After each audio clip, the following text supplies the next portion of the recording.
Manhattan. Right now, 8 million people pressed onto a sliver of rock, every square foot measured, every inch accounted for. Glass and steel reaching toward the sky like fingers grasping for more space. And yet, somewhere beneath your feet, right here where joggers pass and traffic hums, there was once a mansion so large, so deliberately, almost offensively extravagant, that it took 25 acres just to contain it. 25 acres in Manhattan. To put that in perspective, that's larger than 15 football fields, larger than the entire United Nations headquarters complex, an estate so vast you could walk its grounds for an hour and never retrace your steps. And it simply vanished, not slowly, not through decades of decay. It was there, then it wasn't. No ruins to photograph, no foundation stones to touch, just absence. Here's the telling detail. The man who built this place, a Chicago industrialist named Cornelius Kingsley Garrison Billings, spent over $2 million on construction alone. That's roughly $60 million in today's money. For a summer retreat, he installed a 75-foot heated swimming pool, squash courts, a bowling alley finished in fumed oak, an observatory tower with 360-degree views of the Hudson Valley. His stables, just the stables, cost $200,000 and housed horses that ate from brass-trimmed mangers while their owner dined above them in silk-paneled rooms. This was not a home. It was a statement. And in 1903, Billings made an even louder one. To celebrate the completion of his estate, he threw a dinner party at Cherry's, the most exclusive restaurant in New York. 36 guests attended. They wore white tie. They ate 14 courses. And they did it all while seated on horseback. The ballroom had been transformed into an English countryside. Sod covering the floor, canvas painted with pastoral scenes draped across the walls. Waiters dressed as hunting grooms serving champagne through rubber tubes attached to saddlebags. Contemporary accounts suggest the evening cost $50,000. In 1903, money. Roughly $1.4 million today. For dinner. This is the kind of man who built Tryon Hall. The kind who believed permanence could be purchased. The kind who carved his driveway directly into Manhattan's bedrock, a serpentine road 1,600 feet long, climbing 100 feet up a cliff face, lined with granite walls blasted from the very stone they adorned. He named the estate after Fort Tryon, the British military post that once commanded this high ground during the Revolutionary War, a name borrowed from William Tryon, the last colonial governor of New York, a man whose authority had been erased from this land a century before. Consider what Billings was doing. He was building his legacy on ground where empires had already fallen, where the illusion of permanence had already been shattered once before. And yet he built anyway. If you're enjoying this journey into forgotten New York, take a moment to subscribe and hit the notification bell. Because what happens next to Tryon Hall is a story of wealth, fire, and a decision that erased an architectural marvel from existence. The irony was exquisite, because less than a decade after moving in, Billings would abandon this place, and within 20 years of his departure, it would burn so violently that the New York Times reported it spouted fire and smoke like a volcano. But the fire wasn't what made Tryon Hall disappear. Something else was happening, something that would ensure not a single wall remained standing. To understand why Tryon Hall vanished, you first have to understand what it meant to own land in Manhattan at the turn of the 20th century. By 1900, the island was already the most valuable real estate on Earth. Downtown teemed with immigrants and industry. Midtown was rising, block by block, into a canyon of commerce. And yet, at the northern tip of Manhattan, above 190th Street, the world looked nothing like the city below. Here, the land still remembered what it had been. Rocky outcrops pushed through thin soil. Oak and hickory forests covered the ridgelines. The Lenape people had called this place Chquaskek, Long Hill, and for centuries it had remained largely untouched. Dutch settlers renamed it Langeberg, but they built little here. The terrain was too steep, too wild, too far from the harbors where fortunes were made, and then came the Gilded Age. Suddenly, distance from the city wasn't a disadvantage. It was the entire point. The new industrial titans, men who had made millions in gas, steel, railroads, and oil, wanted estates that announced their arrival. Not cramped townhouses squeezed between neighbors, not apartments stacked atop strangers. They wanted land. They wanted views. They wanted to look down on the world they had conquered. Northern Manhattan offered exactly that. The bluffs above the Hudson rose 250 feet above the river. On a clear day, you could see 20 miles up the valley. The Palisades stretched along the opposite shore like a fortress wall built by nature itself. It was, according to landscape architects of the time, one of the few unspoiled vistas left on the entire island. Cornelius Billings saw this ground and understood immediately what it could become. He began purchasing parcels in 1901, 25 acres assembled piece by piece from the estates of department store magnate A.T. Stewart, from the holdings of William Libby, from families who had farmed this soil for generations. The total cost of the land alone exceeded $800,000, nearly $25 million in today's currency, before a single brick was laid. But Billings wasn't buying farmland. He was buying elevation. The highest point on his new property stood 268 feet above sea level, the highest landscaped point on Manhattan Island. From here, his future mansion would command views in every direction: the Hudson to the west, the Harlem River to the east, the growing city to the south, and to the north, nothing but wilderness is stretching toward the mainland. He hired Guy Lowell, one of Boston's most celebrated architects, to design a chateau worthy of the setting. Lowell had studied at the École des Beaux-Arts in Paris. He would later design the Museum of Fine Arts in Boston and the Supreme Courthouse in New York. For Billings, he created something unprecedented. The mansion rose in the style of Louis XIII, towers and turrets, conical steeples, oriel windows, catching light from every angle. The roof alone covered 25,000 square feet of shingled surface. The interior was organized around a central courtyard with a fountain, the rooms flowing outward like petals from a stem.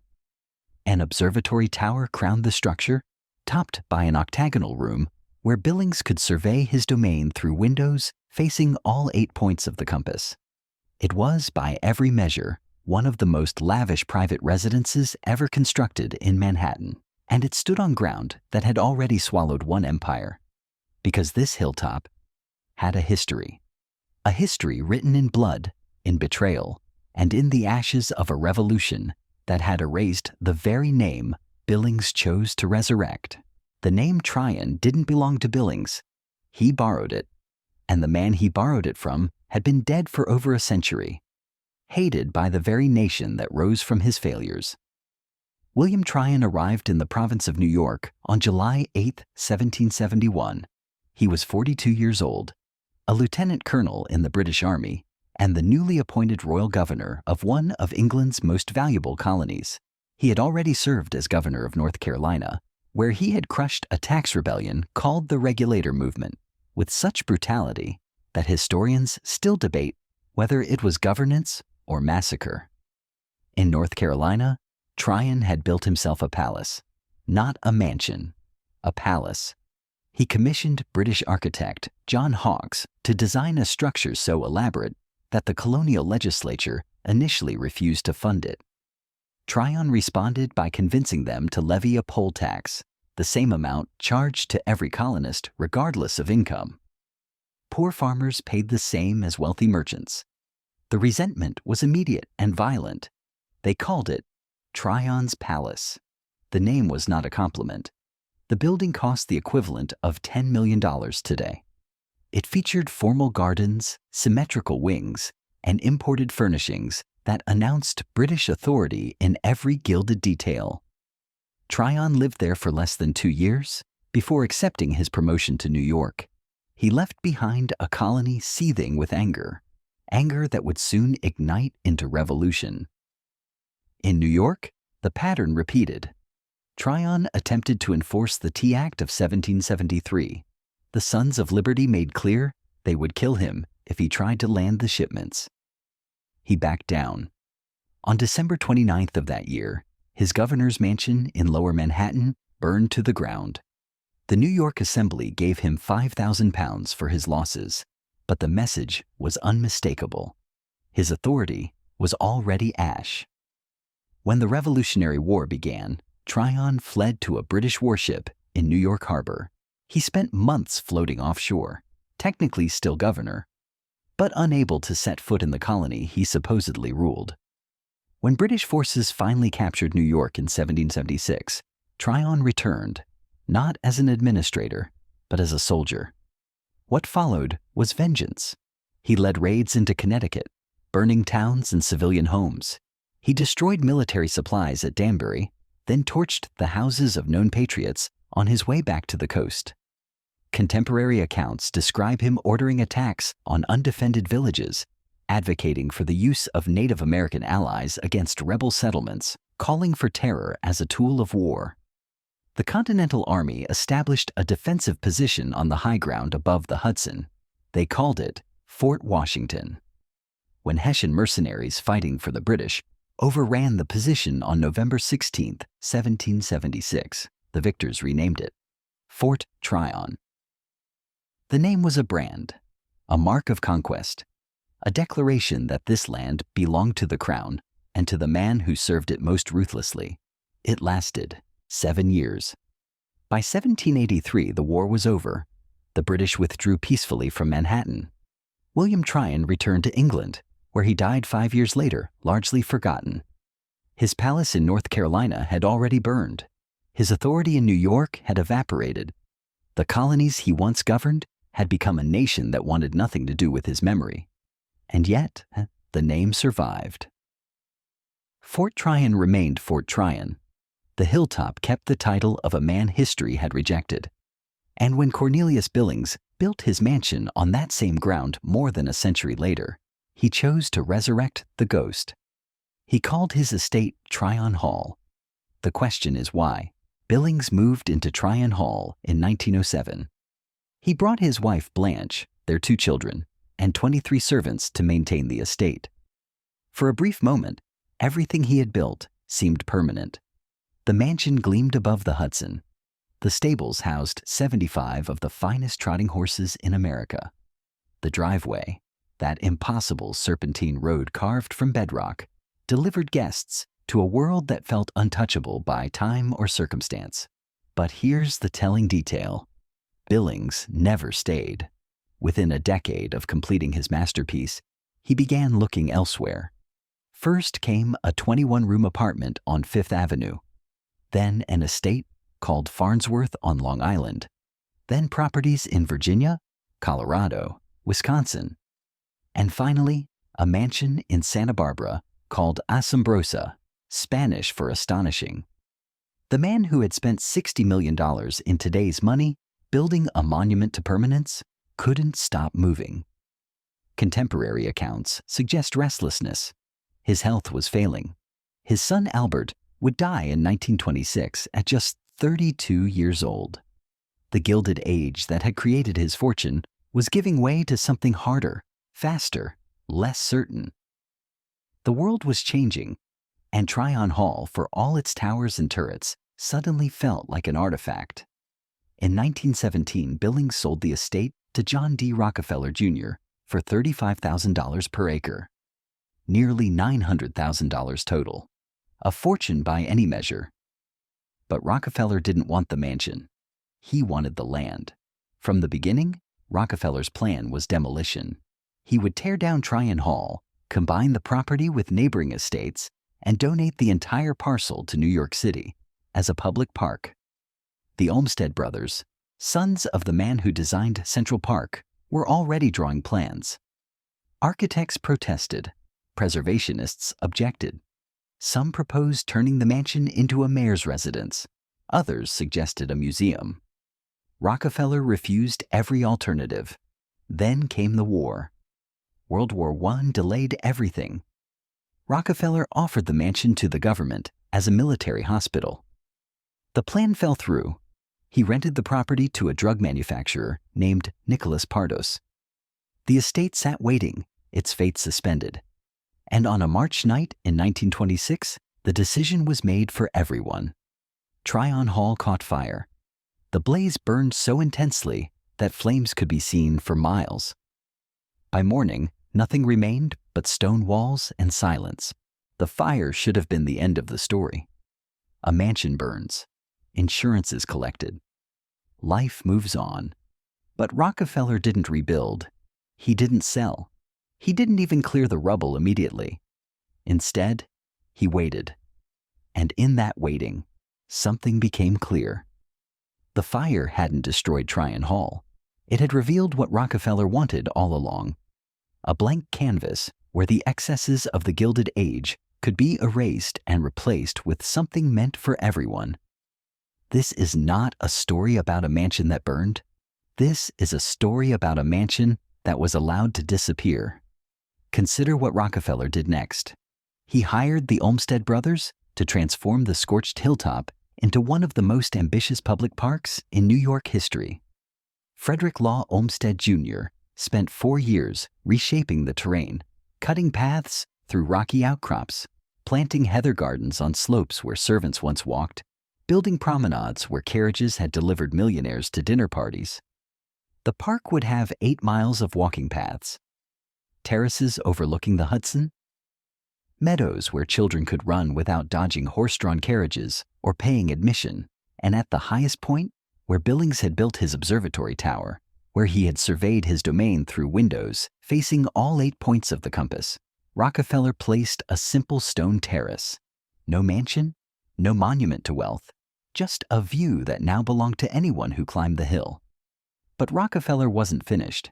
He purchased sculptor George Gray Barnard's collection of medieval art, cloisters, tapestries, and stonework salvaged from European monasteries.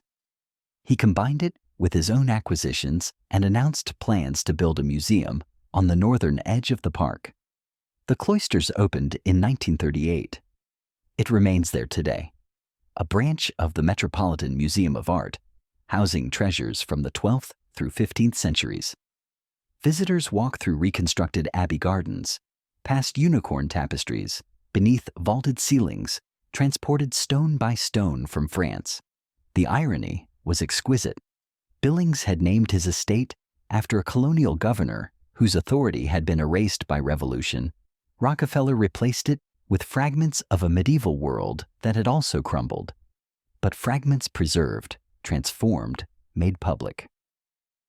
One man built a monument to his own permanence. The other built a monument to impermanence itself. The wheel had turned completely, but the transformation of Tryon Hall into Fort Tryon Park wasn't simply one man's vision. It was Manhattan itself, pushing back against the very idea of private estates. By the 1920s, the city had become something the Gilded Age millionaires never anticipated. Population had exploded. Immigrants poured through Ellis Island by the millions. Tenements rose 6 and 7 stories high, packed with families who would never see a private garden, never walk grounds measured in acres, never look down on the Hudson from a tower built for one. The contrast was becoming unbearable. Estates like Tryon Hall had always existed in tension with the city below. That was part of their appeal. Elevation as separation, distance as distinction. But as Manhattan grew denser, as the grid crept northward block by block, these private kingdoms began to look less like achievements and more like insults. Consider the numbers. In 1900, Manhattan's population exceeded 2 million people, crammed onto 23 square miles. By 1920, it had grown to nearly 2.5 million. Housing was desperate. Families doubled and tripled up in apartments designed for half as many. Children played in streets because there was nowhere else to go. And meanwhile, 25 acres sat empty above the Hudson, guarded, gated, reserved for horses. The pattern would repeat across the island. One by one, the great estates fell. Some were demolished for apartment buildings. Others were carved into smaller lots and sold. A few became institutions, schools, hospitals, museums, but almost none survived as private homes. The land was simply too valuable, the pressure too intense, the moral calculus too obvious. Rockefeller understood this. He had watched his father build an empire on oil, and watched that empire attract hatred, regulation, and eventually dissolution. The younger Rockefeller spent his life trying to transform wealth into legacy, fortune into philanthropy, private accumulation into public good. Fort Tryon Park was part of that project.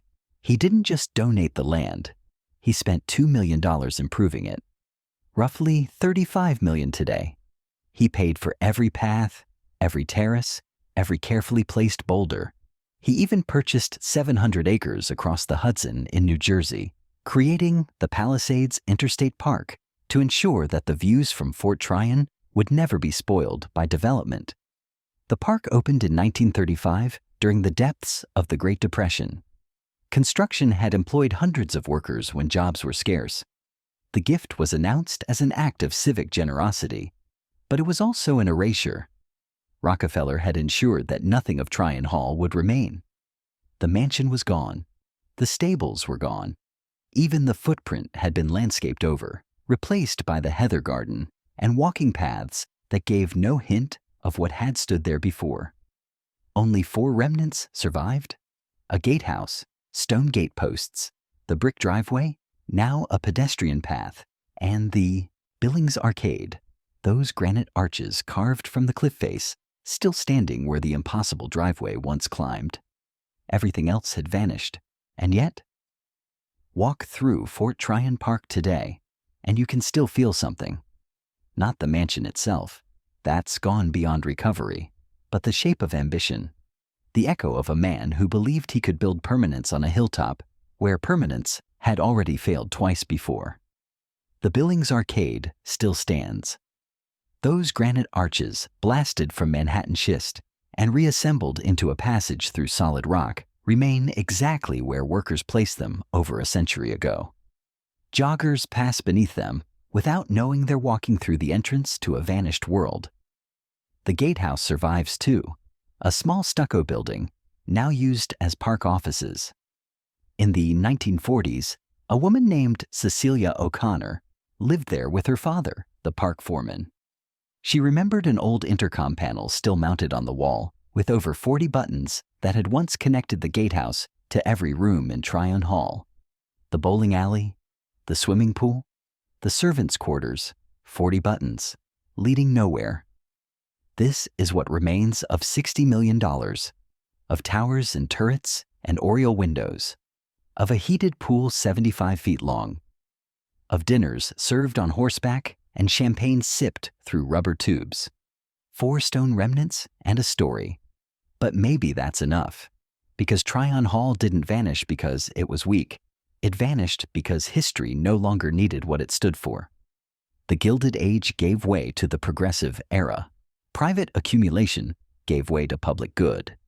And a mansion built to look down on the city became a park where the city could look up at the sky. William Tryon built a fort on this hill to hold a colony. The Revolution erased him.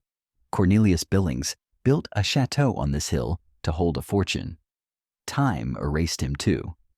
And John D. Rockefeller Jr., the man who finally understood what this ground demanded, built nothing at all. He just gave it back. Today, 3 million people visit Fort Tryon Park every year. They walk paths where servants once carried breakfast trays. They sit on benches where horses once grazed.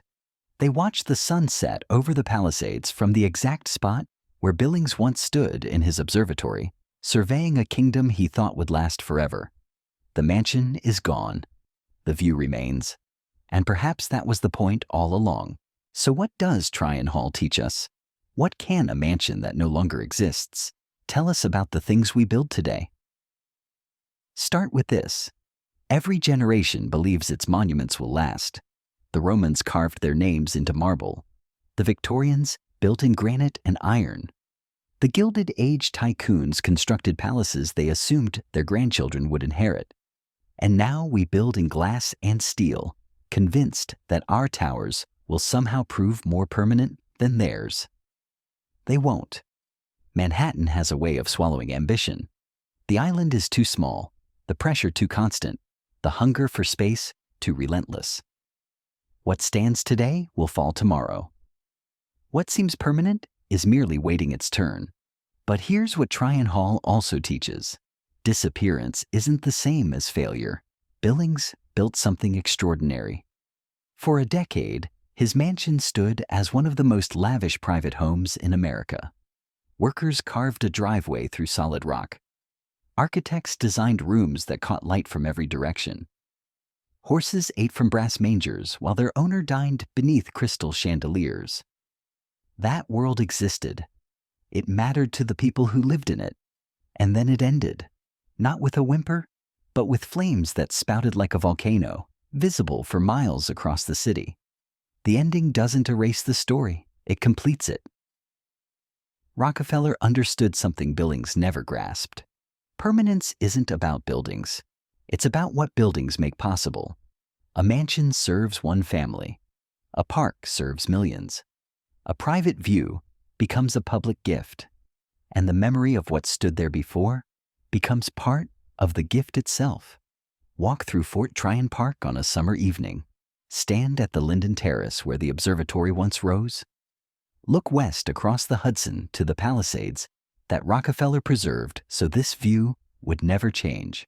You're standing on $60 million of vanished ambition, on the ruins of a colonial governor's authority, on the ashes of a horseman's dream, and none of it is gone. Not really. It's beneath your feet, in the contour of the hill, in the granite arches, in the story you now carry with you. Tryon Hall didn't disappear. It transformed. And maybe that's what permanence actually looks like.